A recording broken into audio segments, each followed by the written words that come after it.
네, 이 시간 하나님의 말씀 함께 보시겠습니다. 오늘 우리에게 주신 하나님의 말씀 마태복음 25장 41절에서 46절까지의 말씀입니다.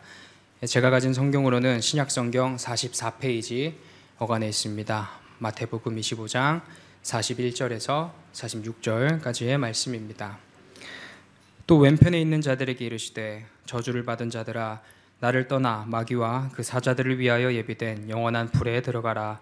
내가 줄일 때에 너희가 먹을 것을 주지 아니하였고 목마를 때에 마시게 하지 아니하였고 나그네 되었을 때에 영접하지 아니하였고 헐벗었을 때에 옷 입히지 아니하였고 병들었을 때와 옥에 갇혔을 때에 돌보지 아니하였느니라 하시니 그들도 대답하여 이르되 주여 우리가 어느 때에 주께서 줄이신 것이나 목마르신 것이나 나그네 되신 것이나 헐벗으신 것이나 병드신 것이나 옥에 갇히신 것을 보고 공양하지 아니하더이까. 이에 임금이 대답하여 이르시되 내가 진실로 너희에게 이르노니 이 지극히 작은 자 하나에게 하지 아니한 것이 곧 내게 하지 아니한 것이니라 하시리니 그들은 영벌에 의인들은 영생에 들어가리라 하시니라. 아멘. 네, 반갑습니다. 이렇게 또 귀한 교회에 말씀을 드리고 예배할 수 있도록 은혜를 주신 하나님께 감사드리고요. 이 자리에 안 계시지만 우리 이 목사님께 또 감사를 드립니다. 네, 오늘 말씀은 영원한 형벌에 대한 지옥에 대한 설교입니다. 외부 손님으로 와가지고 지옥에 대해서 설교한다는 게 그렇게 저도 마음이 이렇게 아주 기쁘게만 온 건 아닙니다. 무거운 마음도 있고 그러면서도 또 간절하게 기도하면서 왔습니다. 저는 교리를 공부해서 이제 박사학위를 받았는데요. 제가 논문이 이 지옥에 대한 논문이었습니다. 그래서 아내에게 지옥에 대해서 논문을 쓴다고 했을 때 아내가 굉장히 슬퍼했습니다. 이렇게 남편이 좀 어두운 면을 이렇게 아니 천국도 있는데 구원도 있고 교회도 있고 성령님 그리스도 삼위일체. 그래서 제가 사랑이 많으신 주님께서 성경에 보면 신약 성경의 그 어떤 저자보다도 지옥에 대해서 제일 많이 얘기하셨다.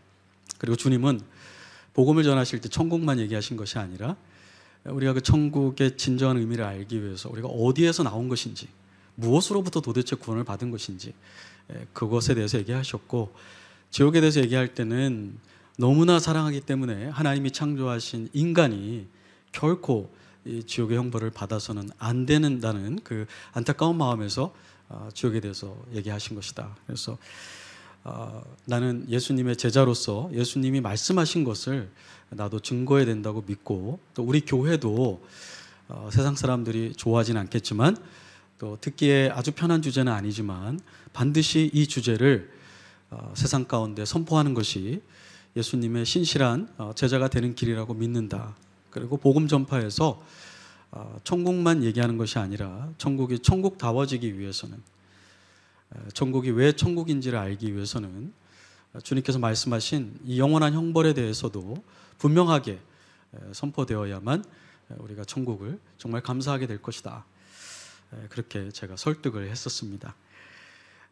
저는 오늘 이 말씀을 선택하면서 우리 주님의 마음이 말씀을 듣는 여러분들 개개인에게 전달되기를 바랍니다.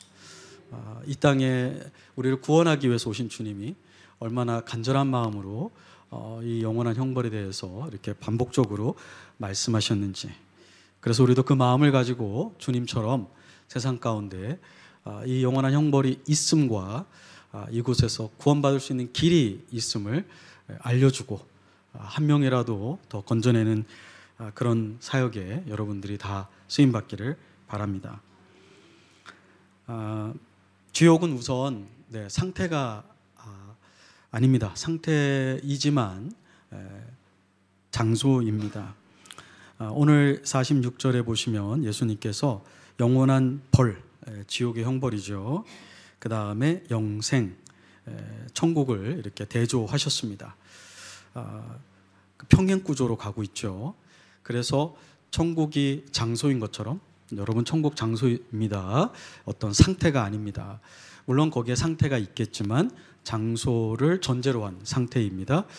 우리가 주님이 오실 때에 다 부활한 몸을 입습니다. 이 부활한 몸은 지금의 몸과는 달라지겠지만 여전히 물리적인 성격을 가진 부활한 몸입니다. 그래서 만질 수 있고 볼 수 있고요. 시간과 공간 안에 존재하게 될 것입니다. 그래서 천국은 그냥 은하계 너머 저기 어디에 있는 영적인 상태는 아닙니다. 요한계시록 20장, 21장, 22장에 보면 천국은 새하늘과 새 땅, 지금 현재 우리가 살고 있는 이곳이 하나님이 범죄하기 이전에 원했던 에덴 동산으로 바뀌게 되는데 그것을 우리가 천국이라고 부르고 있습니다. 마찬가지로 지옥도 장소적인 개념을 가지고 있습니다. 그래서 우리가 마가복음 9장에 한번 보시면 제가 성경 구절을 좀 띄워달라고 했는데 준비가 되었는지 모르겠습니다. 마가복음 9장에 보시면 없으면 제가 읽어드리겠습니다.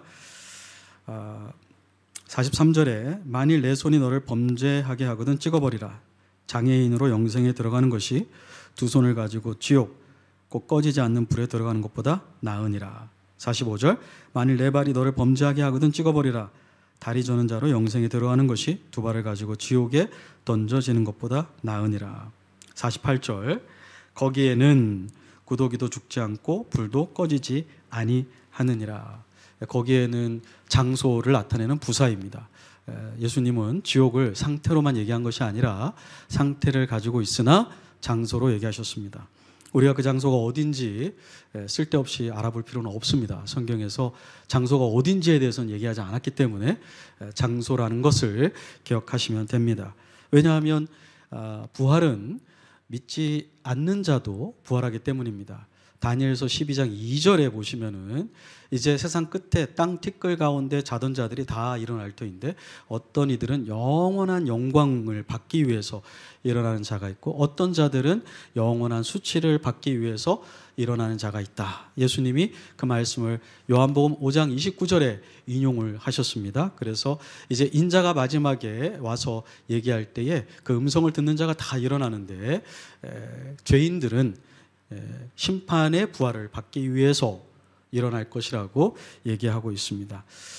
믿는 사람이 부활의 몸을 가지고 장소의 천국에 들어가듯이 믿지 않는 사람도 부활의 몸을 가지고 지옥을 장소로서 경험하게 될 것입니다. 물론 거기에는 형벌이라는 상태와 함께 그렇게 될 것입니다. 자, 이 지옥에는 누가 들어가게 되는 것일까요? 41절에 보시면 왼편에 있는 자들에게 이르시되, 이 말씀은 31절과 이렇게 이어지고 있습니다. 시간 관계상 다 읽진 않았지만 예수님이 오셔서 마지막 날에 사람들을 심판하실 때 32절에 모든 민족을 모은다 이렇게 얘기하십니다. 이 민족이라는 것은 그냥 뭐 한국 민족, 일본 민족 이렇게만 보실 게 아니라 성경 시대에는 모든 사람들을 표현하기 위해서 선택한 단어입니다. 그런데 이렇게 그냥 뭐 몽골 민족, 뭐 한국 민족 이렇게 민족 그룹으로 심판하신다는 게 아니고요. 32절에 보시면 각각 심판하시면서 구분을 한다고 그랬죠. 양과 염소를 이렇게 구분하듯이. 그래서 one from another, 하나님 주님께서 우리를 심판하실 때 한 명씩 한 명씩 따로따로 이렇게 심판을 하신다는 겁니다. 그래서 어떤 사람은 양의 그룹에 들어가게 되고 어떤 사람은 염소의 그룹에 들어가게 됩니다. 근데 염소의 그룹에 들어가는 사람들을 왼쪽에, 양의 그룹에 들어가는 사람들을 오른쪽에 이렇게 두신 거죠. 성경에서 양은 하나님의 백성을 얘기합니다. 그러니까 왼쪽에 양의 그룹에 속한 사람들은 하나님의 백성이 아니라는 것을 얘기하고 있습니다. 그러면서 예수님께서는 42절과 43절에 보시면 내가 줄일 때 너희가 먹을 것을 주지 아니하였고 목마를 때에 마시게 하지 아니하였고 나그네 되었을 때에 영접하지 아니하였고 헐벗었을 때에 옷 입히지 아니하였고 병들었을 때와 옥에 갇혔을 때에 돌보지 아니하였느니라 하시니, 예수님이 지금 얘기하시는 거예요. 왼쪽에 있는 염소에 해당하는 사람들에게 너희가 내가 배고팠을 때 먹을 걸 주지 않고 목말랐을 때 마실 걸 주지 않고 감옥에 있을 때 나를 찾아와서 위로하지 않고 병들었을 때 나를 도와주지 않았다. 그러면 선행을 하지 않았기 때문에 지옥 가는 건가? 그러면 선행을 하면 구원받는 건가? 근데 우리는 성경 전체를 통해서 사람이 행위로는 구원받지 못한다는 것을 일찍이 배웠습니다. 여러분 어떤 성경 구절을 보실 때에 약간의 오해가 생길 것 같으면 그 구절만 보지 마시고요. 성경 전체를 보셔야 합니다. 때로 이렇게 혼돈이 될 만한 구절들은 특별한 목적이 있거나 강조점이 있기 때문에 그런 거지, 성경 다른 부분에 있는 것들과 조화를 이루어서 해석이 되어야만 하는 것입니다. 갈라디아서 2장 21절에 보면 사도 바울이 사람이 율법을 지켜서는 의롭게 될 수 없나니 만일 사람이 율법을 지켜서 구원을 받을 수 있다면 그리스도께서 헛되이 죽으셨다. 그리스도가 안 와도 사람이 율법을 지켜서 선행으로 하나님 앞에 구원을 획득할 수 있다면 그분이 뭐하러 오셨는가? 올 필요가 없는데, 죽을 필요도 없는데, 그래서 헛되이 죽은 것이 된다. 그러니 무슨 말입니까? 그리스도께서 헛되이 죽으시지 않으셨으니까 아무도 행위로는 구원받을 수 없다. 갈라디아서 3장 10절 11절에 보시면 율법의 행위로 하나님 앞에 살고자 하는 자는 율법, 모든 성경에 기록된 모든 율법을 어떻게 해야 된다고요? 항상 행해야 되는데 항상 행하지 않으면 저주를 받을 것이다. 단 하나라도, 단 1분이라도 어기게 되면 저주를 받게 된다는 것입니다. 그런데 여러분, 우리가 어떻게 하나님의 모든 율법을 항상 지킬 수가 있겠습니까? 그건 불가능합니다. 우리의 이 인간성에는 죄가 있기 때문입니다. 에베소서 2장 8절 9절 기억나시죠? 너희가 구원받은 것은 너희의 행위로 말미암은 것이 아니다. 하나님의 은혜로 받은 것이다. 행위로 된 거 아닌 것은 누구도 자랑하지 못하게 하려 합니다. 구원은 우리의 행위로, 우리의 노력으로, 우리의 선행으로 얻을 수 없습니다. 그런데 왜 예수님은 너희가 이것 하지 않았기 때문에 지옥에 가야 된다라고 얘기하셨을까요? 그것은 예수님께서 이렇게 병든 자들과 가난한 자들과 또 어려운 중에 있는 자들을 돌보는 선행을 구원의 조건으로 내세우신 것이 아니라 구원의 증거로, 구원의 열매로 우리에게 요구하고 있기 때문입니다. 마태복음 25장은 24장과 연결되어 있는데 24장 마지막 51절에 보면 외식하는 자에 대한 말이 나오고 있습니다. 외식한다는 것은 위선적이다 이런 말입니다. 입으로는 예수님을 믿는다고 고백하는데 마음으로는 실제 예수님을 영접한 적이 없는 것입니다. 정말 성령으로 중생한 적이 없지만 예수님을 따라다닐 수 있습니다. 그래서 마태복음 7장에도 보면 예수님이 오실 때에 사람들이 주여 주여 우리가 주의 이름으로 무엇도 하고 무엇도 했지만 주님은 나는 너희를 알지 못한다. 결코 알지 못한다. 나를 떠나가라. 이 불법을 행한 자들아 나를 떠나가라. 이렇게 얘기하십니다. 오늘 우리 25장 첫 번째 비유인 슬기로운 열처녀의 비유에서도 다섯 처녀가 문이 닫힌 다음에 11절에 보면 주여 주여, 여기도 주여 주여. 근데 천국에 못 들어갔어요. 천국에 못 들어간 사람도 주여 주여 할 수 있다는 겁니다. 우리에게 문을 좀 열어 주옵소서. 12절 내가 너희를 알지 못한다. 들어오지 못한다는 말씀이죠. 달란트 비유도 마찬가지입니다. 달란트 비유에서 한 달란트 가졌던 종이, 성경 우리가 30절 읽진 않았지만 여러분이 보신다면 이 무익한 종을 바깥 어두운 데로 내쫓으라. 거기서 슬피 울며 이를 갈리라. 바깥 어두운 데로 내쫓는다. 또 슬피 울며 이를 간다. 이 표현은 공간복음 또 사복음서에서 언제나 지옥을 묘사할 때 쓰는 기술적인 용어입니다. 마태복음 8장 12절에도 나와 있고 누가복음 13장 28절에도 나와 있는 말씀입니다. 그러니 이 한 달란트 받은 종은 지금 지옥의 형벌을 받게 됩니다. 열매를 남기지 않았기 때문이라기보다는 여기에서 말하는 핵심은 이 종은 원래부터 예수님을 주님으로 진정으로 영접하고 그분의 말씀을 따라 살고자 하는 헌신이 처음부터 없었기 때문에 열매를 맺지 않은 사람이라는 걸 보여주고 있는 것입니다. 교회 안에 종교성을 지닌 외식적인 이런 이름만 가지고 있는 기독교인들이 있을 수 있다는 것입니다. 주님은 지금 그런 사람들을 너무나 사랑하고 아끼셔서, 그리고 사실 이 말씀을 할 때 제자들 중에 누가 있었을까요? 가룟 유다가 있었습니다. 예수님은 가룟 유다도 생각하시면서 말씀하는 거죠. 가룟 유다가 3년 반 동안 예수님 쫓아다녔습니다. 예수님 하는 거 다 봤습니다. 예수님의 설교 다 들었습니다. 예수님이 그룹으로 찌어서 복음 전하러 보냈을 때에 갓선 사람입니다. 그런데 그는 멸망의 자식임을 입증했습니다. 예수님이 뽑았던 제자들 안에도 이렇게 외식하는 제자가 있었듯이 우리 안에도 있을 수 있기 때문에 주님은 너무나 안타까운 마음으로 얘기하는 것입니다. 내 말을 듣는 나의 제자라고 말하는 자들아, 너희들 중에 혹시 외식하는 자가 있다면 기억하라. 지금이라도 진정으로 나의 제자가 되라. 그렇지 않다면 너희는 종국에 이렇게 영원한 형벌을 받게 될 것이다. 예수님은 너무나 안타까운 가운데 이 말씀을 하신 겁니다. 지금 주의 영은 이 시간에 이 본문을 통해서 혹시 우리 가운데 이렇게 형식적으로는 기독교인이지만 침례도 받았고 신앙 고백도 하지만 내면적으로는 중생하지 않은 종교인들이 계시다면 지금 성령님께서는 이 본문을 통해 예수님의 말씀을 우리에게 주고 있는 것입니다. 마음문을 여시고 이 시간 주님을 정말로 만나는 그 시간이 되기를 바랍니다.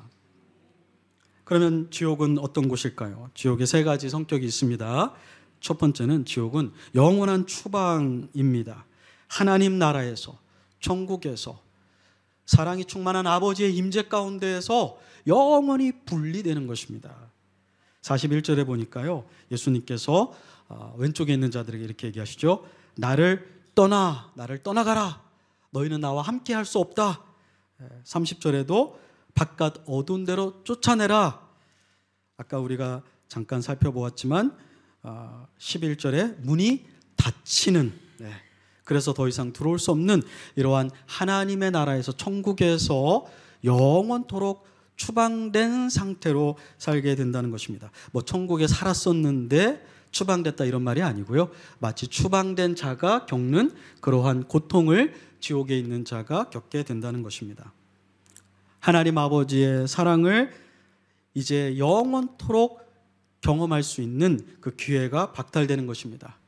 천국에 예비된 성도를 향한 기쁨과 놀라운 은혜들을 한 번도 경험하지 못하는데 그 상태가 영원히 지속되는 그런 안타까운 상태로 살아야 한다는 것입니다. 그것이 바로 주님께서 말씀하신 추방으로서의 지옥의 형벌입니다. 그런데 원래 주님은 이것 지옥을 인간을 위해서 만들지 않으셨습니다. 41절에 보니까 지옥은 원래 마귀와 그의 사자들을 위해서, 이 사자들은 천사들이다 이런 말입니다. 마귀를 따라서 하나님을 배역했던 그 천사들이 함께 지옥에 들어가게 될 것입니다. 그런데 인간들이 하나님이 창조하신 이후에 스스로 하나님을 거역하여 마귀와 같은 그런 운명 공동체에 들어가기를 자처하기 때문에 그들도 영원한 형벌을 받게 되는 것입니다. 예수님은 우리 인간은 그 누구라도 마귀와 그의 천사를 위해서 예비된 이 지옥에 들어가지 않기를 바라는 마음에서 이 영원한 형벌에 대해서 진지하게 우리에게 경고를 주고 계신 것입니다. 창세기 3장 24절에 보시면 아담과 하와가 범죄한 다음에 에덴 동산에서 어떻게 되었죠? 추방이 됩니다. 하나님께서 내보내세요. 근데 감사한 건 마귀와 그의 천사들은 추방되고 영원히 그것으로 끝인데 하나님은 자기의 형상으로 지음받은 인간에게는 어떤 기회를 주시죠? 회개의 기회를 주세요. 구원받을 수 있는 기회를 주세요. 얼마나 감사한지 몰라요. 마귀와 천사들에게는 주지 않으셨어요. 근데 인간에게는 죽기 전까지, 생명이 붙어있는 날까지 회개하고 돌이켜서 다시 영원한 에덴 동산에 돌아올 수 있는 기회를 주신다는 것입니다. 그리고 여러분은 이미 영원한 에덴 동산으로 돌아올 수 있는 자격을 갖게 되었죠. 그리고 우리는 이제 그곳에 실제로 이르게 될 것입니다. 두 번째, 이 지옥은 멸망으로서의 형벌입니다. 요한복음 3장 16절에 보니까 예수님께서 자기가 오신 목적을 설명할 때 하나님이 세상을 이처럼 사랑하사 독생자를 자기를 주셨으니 이는 자기를 믿는 자마다 어떻게 되지 않고요? 멸망하지 않고 영생을 얻게 하려 합니다. 또 마태복음 10장 28절 한번 볼까요? 마태복음 10장 28절에 예수님이 지옥에 대해서 또 얘기하세요. 그러면서 사람의 몸은 죽이되 영혼을 죽이지 못하는 자들을 두려워하지 말고. 왜냐하면 예수님의 제자들이 핍박을 많이 받거든요. 예수님 당시에도 그랬고 교회 2000년 역사 가운데 복음을 전하다가 순교당한 사람이 얼마나 많습니까? 몸을 죽인단 말이에요. 예수님 믿는 사람들을. 그런 사람들을 두려워하지 말아라. 너희가 진짜 두려워해야 될 존재는 누구라고요? 육체와 영혼을 지옥에서 능히 뭐 하신다고요? 멸하시는. 그래서 예수님은 지옥의 형벌을 멸망으로 설명하고 있습니다. 예수님만 그런 건 아닙니다. 데살로니가 후서 1장 8절 9절에 보면 이제 하나님을 알지 못하는 자, 복음에 순종하지 않은 자, 즉 복음이 없었지만 하나님의 뜻에 살지 않은 사람들, 그리고 복음을 들었지만 복음을 거절한 사람들, 이 두 부류의 죄인들이 다 함께 예수 그리스도가 이 땅에 오실 때 심판을 받게 되는데요. 어떤 심판을 받죠? 주의 얼굴과 그의 힘의 영광을 떠난다고 했죠. 다시 한번 추방으로서의 형벌입니다. 그런데 영원한 멸망의 형벌을 받게 된다. 예수님도 바울도 지옥의 형벌이 영원한 추방일 뿐만 아니라 영원한 멸망이다, 이렇게 얘기했습니다. 멸망이라고 하니까 우리 존재가 없어지는 건가? 이렇게 생각하는 분들이 있습니다. 실제로 기독교 이단들 중에 여호와 증인, 또 제7일 안식일, 이런 분들은 뭐라고 주장하냐면 지옥의 형벌 가운데 형벌이 너무 세서 우리 지옥에 있는 존재들이 다 소멸된다. 그래서 없어진다. 그래서 영원한 지옥이라는 말은 형벌이 영원토록 계속된다는 것이 아니라 형벌의 결과가 영원토록 남게 된다라는 말이다, 이렇게 주장합니다. 안타깝게도 존 스타트라는, 여기 이제 교사하고 오신 분들 많으니까, 존 스타트는 우리 복음주의 아주 유명한 존경받는 목사님입니다. 그런데 안타깝게도 이분도 멸절론을 믿었어요. 그래서 지옥에 가면 모든 죄인이 형벌을 받다가 그 하나님의 심한 형벌을 견디지 못하고 존재가 문자 그대로 멸망당할 것이다. 뭐 성경적인 근거가 어디 있습니까? 라고 질문한다면 이런 분들은 이렇게 얘기합니다. 유다서 7절에 보면 소돔과 고모라가 불의 심판을 받았는데 소돔과 고모라가 영원한 불의 형벌을 받았다, 이렇게 얘기하고 있거든요. 그래? 소돔과 고모라가 멸망당했는데 지옥불의 형벌을 받았구나. 그런데 소돔과 고모라가 지금 어디 있습니까? 다 사라지고 없어요. 터만 남아있고요. 아무것도 없어요. 그래서 어떤 사람들은 예수님께서 말씀하신 지옥의 형벌인 멸망은 존재가 소멸되는 거다. 이렇게 얘기하면 마음에 좀 위로가 될지도 몰라요.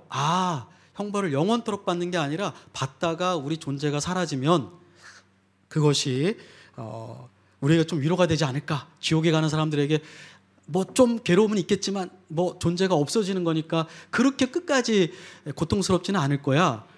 이거를 또 하나님의 사랑이라고 생각하는 분도 있습니다. 그러나 성경은 멸망을 그런 식으로 쓴 적이 없습니다. 예수님은 멸망이라는 단어를 동전이 잃어버렸을 때, 어떤 여인이 동전을 하나 잃어버리지 않습니까? 그래서 막 찾으려고 씁니다.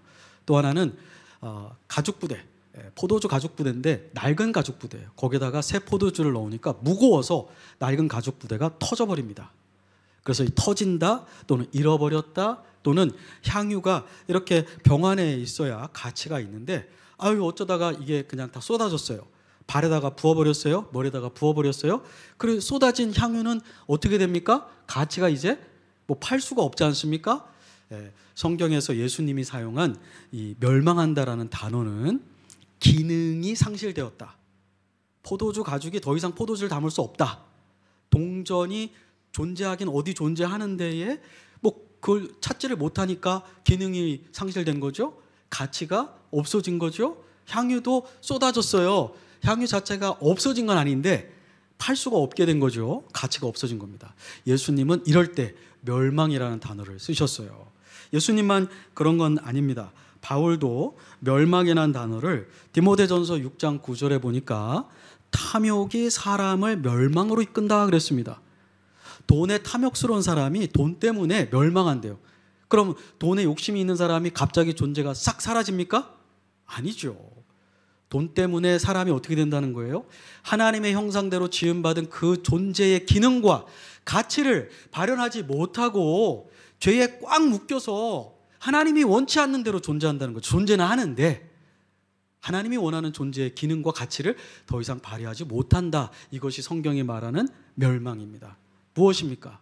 지옥에서 사람이 소멸되지 않습니다.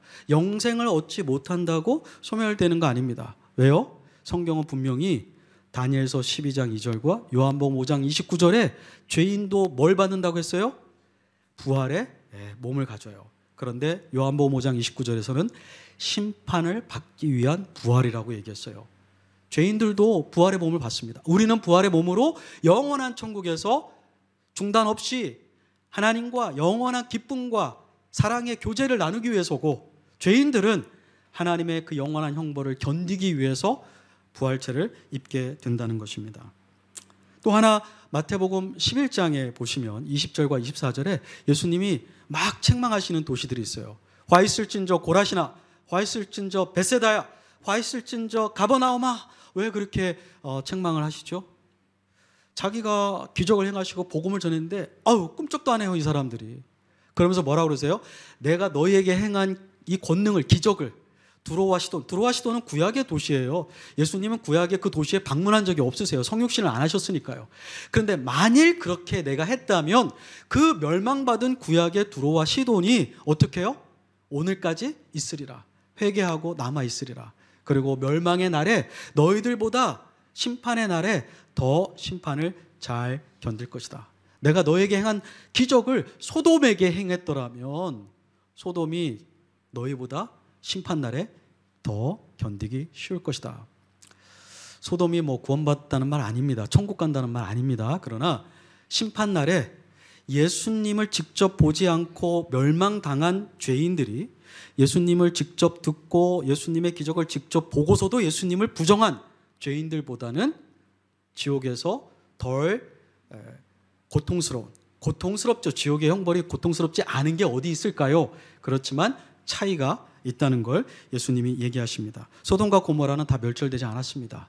그들의 육체가 잠시 불에 타서 죄가 된 것이지 그들도 심판날에 부활하게 될 것입니다. 그들의 최후 심판은 아직 이루어지지 않았습니다. 따라서 창세기에 있던 소돔과 고모라가 불에 타서 죄만 남았기 때문에 지옥에 가면 존재가 다 사라지고 우리는 없어지게 될 것이다 라고 말하는 건 지극히 성경을 자의적으로 해석하는 것입니다.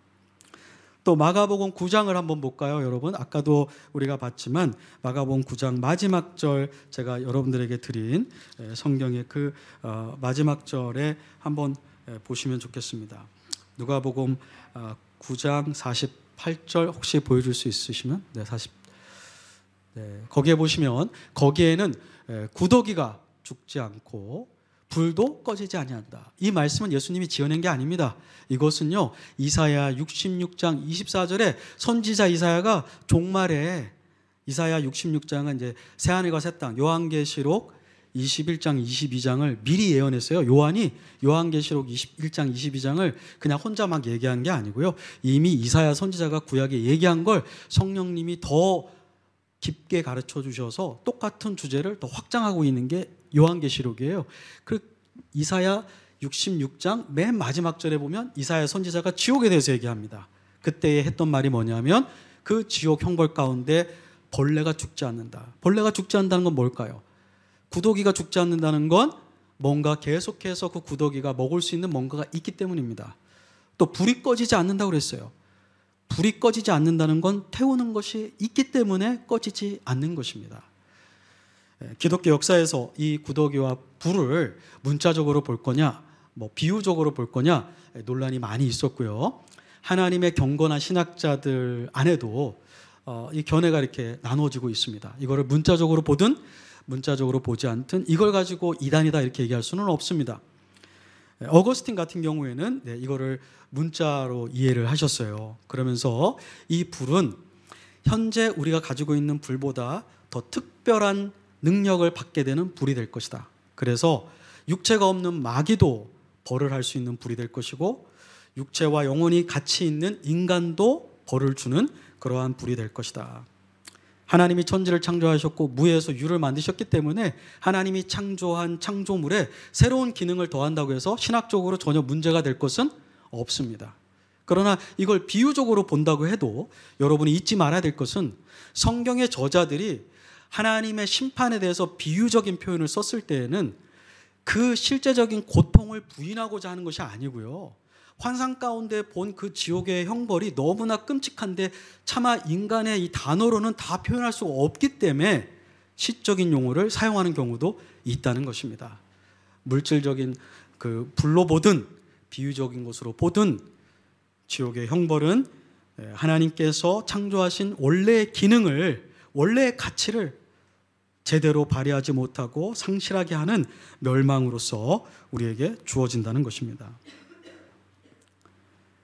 또 마지막으로 지옥의 형벌은요, 영원한 공의의 벌입니다. 지옥의 형벌은 교정도 아니고 회복도 아닙니다. 정화하기 위한 것도 아닙니다. 로마 가톨릭의 연옥설이라고 있죠.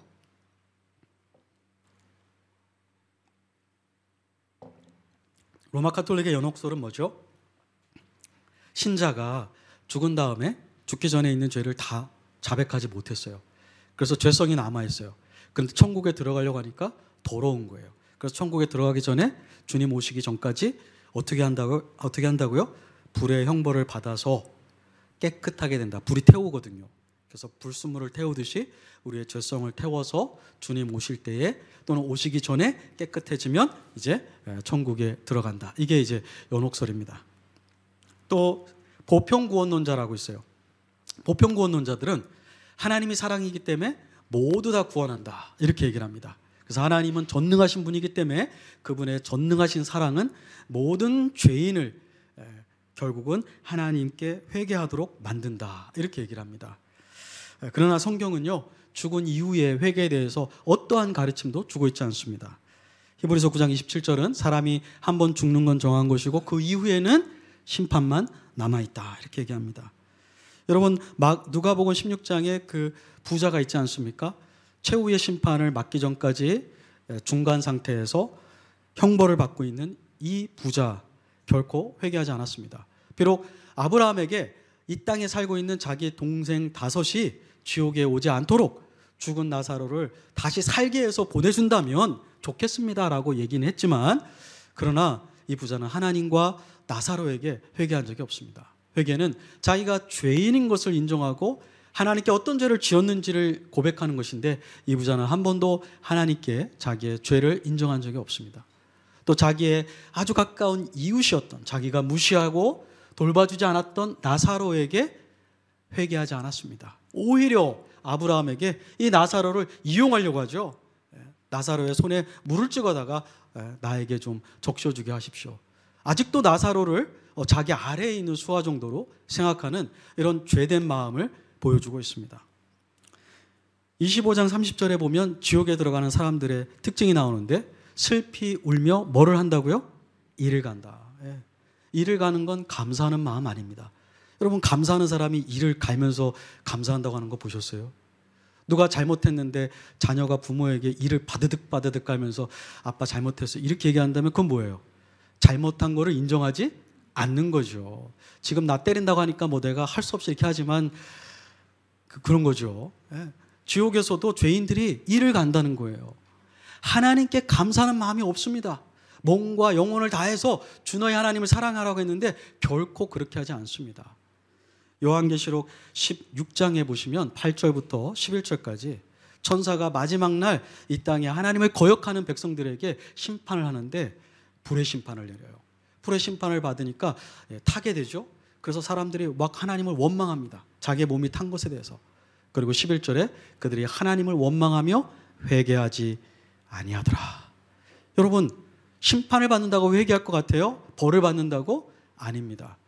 회개의 기회는 오직 살아있을 때, 교종의 기회는 오직 살아있을 때, 정화의 기회는 오직 살아있을 때에만 가능한 겁니다. 그래서 성경은 죽은 자를 위해서 기도하라는 말씀을 하지 않습니다.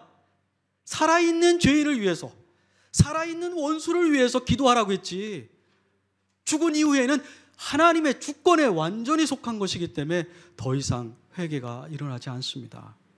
그래서 우리는 살아있는 이 순간에 회개하라고 간절하게 요청하는 것입니다. 그래서 우리는 회개하지 않고 죽은 사람들의 장례식에서 탄식할 수밖에 없는 것입니다. 이 영원한 공의로운 형벌의 지옥 형벌, 이것은 어떠한 교정도 회복도 구원도 주지 않는다는 것입니다. 공의롭습니다. 어떤 분이 저에게 교회 집사님이셨는데 자기가 전도할 때 어려운 게 이 지옥의 교리라고 그래요. 그러면서 사람이 살아야 100년도 채 못 사는데 벌은 영원토록 받아야 된다는 게 좀 억울한 것 같습니다. 그리고 하나님이 공의롭다면서 이게 무슨 공의입니까? 언밸런스가 난다는 거죠. 시간차가 너무 많이 나는 거예요. 물론 똑같은 죄를 똑같은 대상에게 했다면 이 시간의 경과가 굉장히 중요하지만 죄의 형벌은 죄를 범한 시간의 길이로 하는 것이 아니고 죄의 성격 그리고 죄를 범한 대상자의 위험과 권위와 영광에 따라서 완전히 달라집니다. 아이가 동네에 있는 친구를 주먹으로 5초 동안 때린 거하고 주먹으로 부모를 5초 동안 때린 것은 같지 않습니다. 왜요? 부모의 영광과 위험 그리고 부모와 자녀의 관계는 동네에 있는 친구가 가지고 있는 영광과 위험 그리고 나와 동네 친구의 관계와는 완전히 다른 것입니다. 그대로 부모를 때린 자는 그렇게 5초 동안만 맞게 하지 않습니다. 상대를 바꿔보겠습니다. 여러분이 1세기로 돌아갔습니다. 로마 황제를 5초 동안 여러분 때리시겠어요? 황제를? 미치지 않고서야 한 번만 때려도 즉각 처형인데 5초 동안 때리고 5초만 매를 맞겠다고 하겠어요? 말도 안 되는 겁니다. 황제를 때리는 것은 사형으로 그냥 끝나는 것입니다. 왜요? 그 위엄과 권위, 그가 가지고 있는 위치 때문에 그렇습니다. 하물며 사람이 짓는 죄도 이렇게 달라요. 미국에서 포드라는 대통령이 있었어요. 제랄드 포드. 그 대통령에게 여인 한 명이 총알이 장전되지 않은 총으로 이렇게 겨눈 적이 있습니다. 어떤 형벌을 받았을까요? 종신형을 받았습니다. Life sentence. 근데 여러분도 아시겠지만 혹시 미국에 사신 분들도 있고 미국에서 총으로 이렇게 누구 위협하고 뭐 죽이겠다고 했다고 해서 종신형을 받지 않습니다. 더군다나 그 총에 총알이 장전되지 않았는데 종신형 받지 않아요. 근데 왜 이 여인은 종신형을 받았을까요? 미국의 대통령은 동네 걸어가는 아저씨 아줌마가 아니에요. 미국 헌법에 미국의 대통령이 공무수행을 할 때는 미국 전체의 권한하고 똑같아요. sovereignty가. 그래서 미국 대통령에게 공격하는 건 미국을 공격하는 테러하고 똑같이 관주를 해요. 그래서 대법원에서 라이프 센텐스를 준 거예요. 아니 그 여인이 이렇게 총알 위협한 게 그게 도대체 몇 초나 되겠어요. 바로 제압당했거든요. 경비원들한테. 죄는 시간으로 계산하는 게 아니에요. 죄는 내가 누구를 대상으로 죄를 지었냐가 중요한 겁니다. 그리고 그 상대가 나와 어떤 관계에 있는지. 하나님은 어떤 관계에 있고 하나님은 어떤 분이십니까? 무한하신 분입니다. 완전하신 분입니다. 영원하신 분입니다. 그분의 뜻 완전하고 영원합니다. 그분의 계획, 그분의 거룩, 그분의 의로움, 그분의 진리, 이것은 우리가 잠시 몇 초라도 위배한다면 그 결과는 영원한 결과를 산출할 수밖에 없습니다. 그분이 우리에게 약속하신 것이 무엇입니까? 영원한 결과, 영원한 영생 아닙니까? 그런데 그 영원한 영생을 거절한다는 것은 필연적으로 영원한 상실, 영원한 형벌밖에는 받을 수가 없는 것입니다.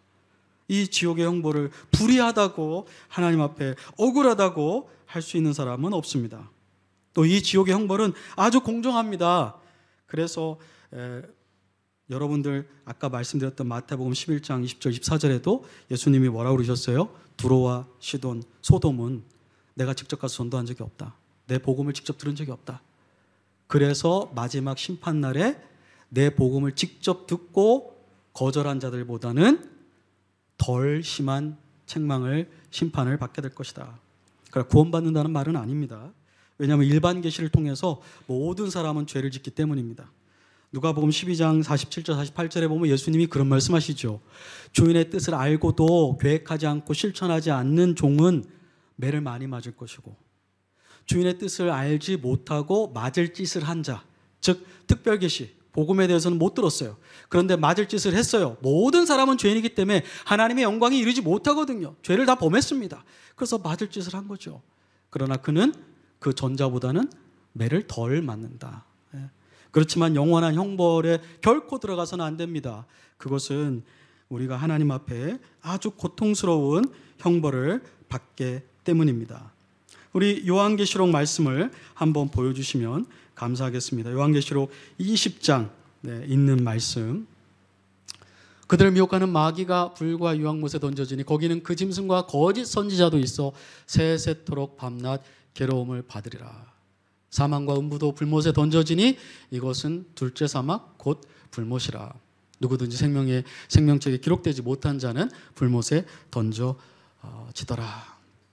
세세토록 밤낮으로, 고통을 밤낮으로, 육체와 정신과 영혼이 감정적으로, 영적으로, 육체적으로 밤낮으로 고통을 받게 될 것입니다. 이것이 하나님의 공의로운 벌입니다.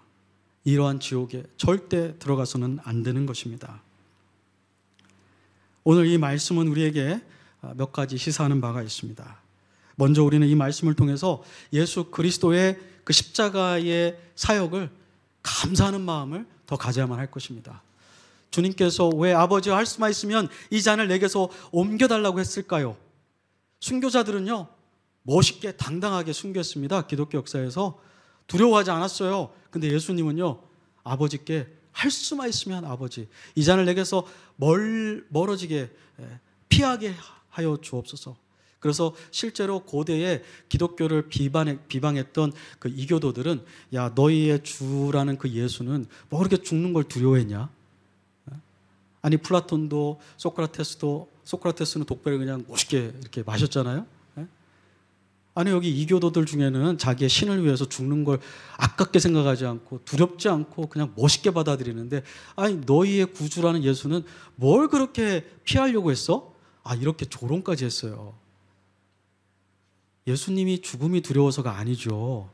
예수님은 십자가에서 여러분과 제가 받아야 되는 영원한 지옥의 형벌을 그분의 거룩하고 죄가 한 번도 들어오지 않은 영혼과 육체로 감당해야 되기 때문에 하나님 아버지 앞에 그렇게 기도하셨던 것 뿐입니다. 육체적으로 잠시 고통받는 게 두려워서가 아닙니다. 지옥의 형벌을 예수님이 받으신 거예요. 그래서 예수 안에 있는 자에게는 결코 정죄함이 없는 것입니다. 그래서 예수 안에 있는 자에게는 지옥의 형벌이 우리를 지배하지 못하는 것입니다. 그러니 얼마나 감사합니까? 우린 예수님 아니었다면 우리가 어떤 좋은 집에 살든 어떤 좋은 지위를 가지고 있든 상류층 금수저를 가지든 우리의 종말은 다 같은 것입니다. 영원한 지옥의 형벌을 받을 수밖에 없었는데 예수님이 모든 지옥의 형벌을 받으셨기 때문에 여러분과 제가 이곳에서 감사하며 확신과 기쁨 가운데 예배할 수 있는 것입니다. 여러분 주님을 찬양하시기 바랍니다. 주님께 감사하시길 바랍니다. 두 번째는 주님이 이 말씀을 주실 때 생각했던 사람들이 있죠. 누구죠? 자기를 따른다고 하는데 외식하는 자들. 우리 교회에는 외식하는 자들이 있어서는 안 되겠습니다. 많은 사람이 오는 건 너무나 감사한데 많은 사람들이 다 정말 충성한 사람들이 되기를 바랍니다.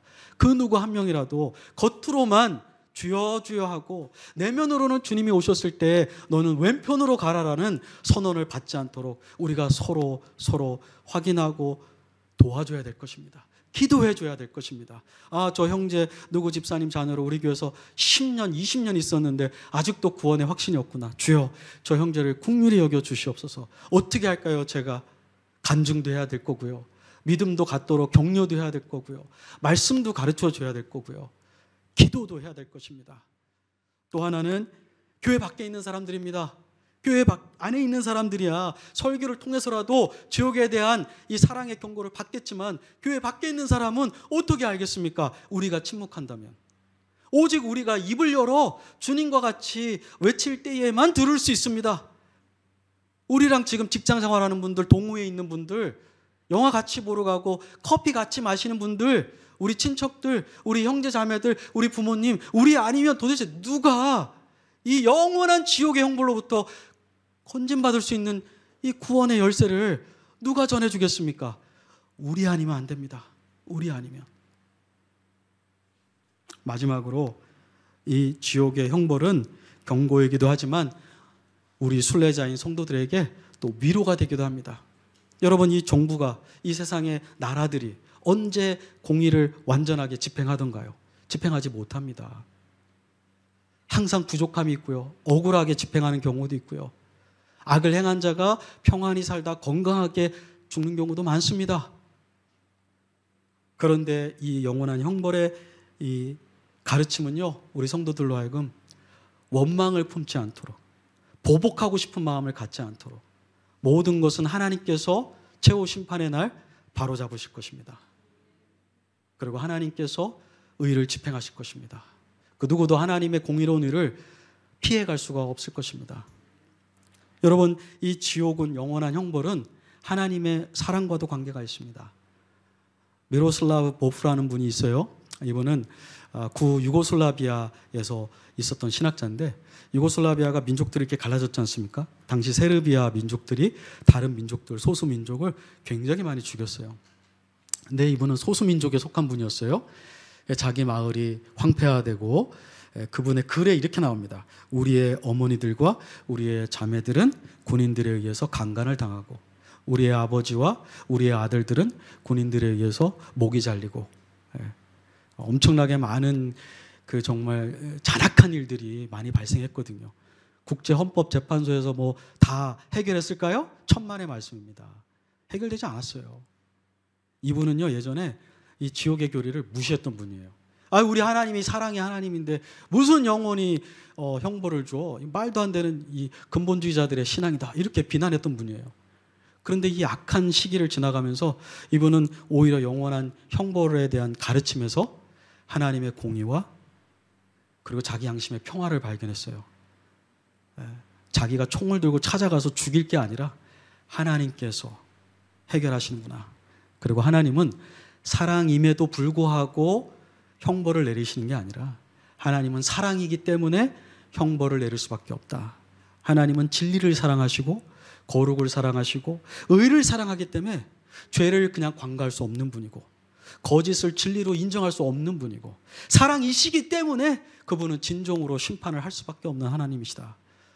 나는 이 하나님을 경배하게 되었다. 여러분, 영원한 형벌의 가르침은 문제가 아닙니다. 우리가 갖고 있는 도덕적인 문제, 죄와 악에 대한 문제의 궁극적인 하나님의 해결책입니다. 여러분들이 이 가르침에서 위로도 받으시기를 바랍니다. 기도하겠습니다. 하나님 아버지, 우리도 영원한 형벌을 받을 수밖에 없고 영원한 추방을 받을 수밖에 없고 하나님이 창조하신 목적과 기능을 상실한 멸망을 받을 수밖에 없었으나 웬일인지 우리를 선택하셔서 예수 그리스도로 말미암아 영원한 형벌에서 건짐받게 하셨으니 감사합니다. 이제 나의 삶은 내 것이 아닙니다. 이제 나의 시간과 나의 돈과 나의 건강은 주님의 것입니다. 십자가에서 내 대신 지옥의 형벌을 다 끝내신 주님 위에 살게 하옵소서. 주여, 우리 교회 가운데 위선자가 없도록 참된 부흥을 허락하여 주시옵소서. 주여, 우리가 사랑하는 형제들과 친구들이 영원한 지옥의 문으로 더 가까이 가지 않도록 우리가 소리낼 수 있게 주여 우리에게 용기를 주시옵소서. 그들을 정말 사랑한다면 사랑이 충만하신 주님이 지옥에 대해서 말씀하셨던 것처럼 우리도 말씀할 수 있는 지혜와 성령의 능력을 허락하여 주시옵소서. 이 땅에 복음이 아니면 지옥에 갈 수밖에 없는 영혼들, 주여 이 도시에 이 교회를 세우셨사오니 우리를 사용하여 주시옵소서. 우리를 위해 십자가에서 죽으신 주님을 찬양합니다. 주님 감사합니다. 예수님의 이름으로 기도합니다.